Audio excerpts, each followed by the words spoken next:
Hello there. This is Story Time with Stephen Stir Curry. On today's reading, we will dive into the depths of fun and discover minimum wage. Page uno.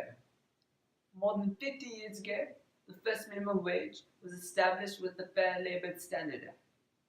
At the time, it was 25 cents an hour and has been increased and decreased to match the changing needs of today. However, the minimum wage is not high enough for people to live comfortably. What will our new president do? And to shed a little more light on this topic is former presidential candidate Marco Rubio. What makes America special is that we have millions and millions of people that are not rich, that through hard work and perseverance are able to be successful. The problem is that today people are not successful working hard as ever because the economy is not providing jobs that pay enough. As Marco Rubio stated, the problem isn't that there aren't enough jobs, but that the jobs do not pay high enough. It's important to know that small businesses do pay above the minimum wage, just that the larger businesses with more employees pay at the minimum wage. Oh, didn't see you there. Well, to continue on with our story, let's start on page dos. When people look to start their careers, there is a major obstacle that they all must face: work experience. In order to get a good paying job, you need hours of respectable and relevant work. In order to get work experience, they need to work. Many people get trapped in this paradox, unable to get either a job or work. They then only have one option to take, which is working at the abundant local fast food restaurants and chain businesses. These jobs include working at McDonald's or Walmart, both of which pay at the minimum wage. Thousands of people are stuck there without being able to build up their resume, leaving them to try to make ends meet at a wage that pays them below the poverty wage.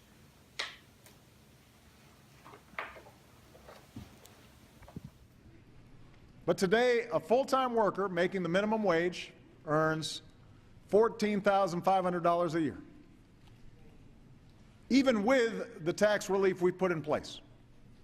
A family with 2 kids that earns the minimum wage still lives below the poverty line. That's wrong. We need to help the people who are struggling and are stuck working at jobs that don't pay them what they deserve. We want to find a way to help out those who are working for large businesses and cannot afford to live comfortably. We asked Jody, an economics major at UC Berkeley, about different alternatives for minimum wage.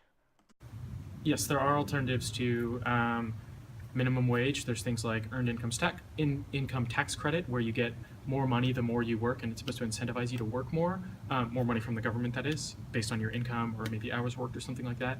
There's things like equal basic income, where everybody gets some sort of amount of money regardless of how many hours you work, and any additional hours you work you get more. Regular wage labor beyond that. You can have different minimum wages for different areas or different sectors. You could have something like a high minimum wage for corporate sector, low minimum wage for businesses, low minimum wage for government job, something that things that have a more tight budget than places that are making a lot of profits. Jordy's idea about having multiple wages for different fields of companies was something we totally agree with. We proposed that there should be a 2-tier system with a higher minimum wage for large chains and fast food restaurants and small businesses. This way, small business companies wouldn't have to eat up the increase, but the large businesses would be forced to pay their workers better wages.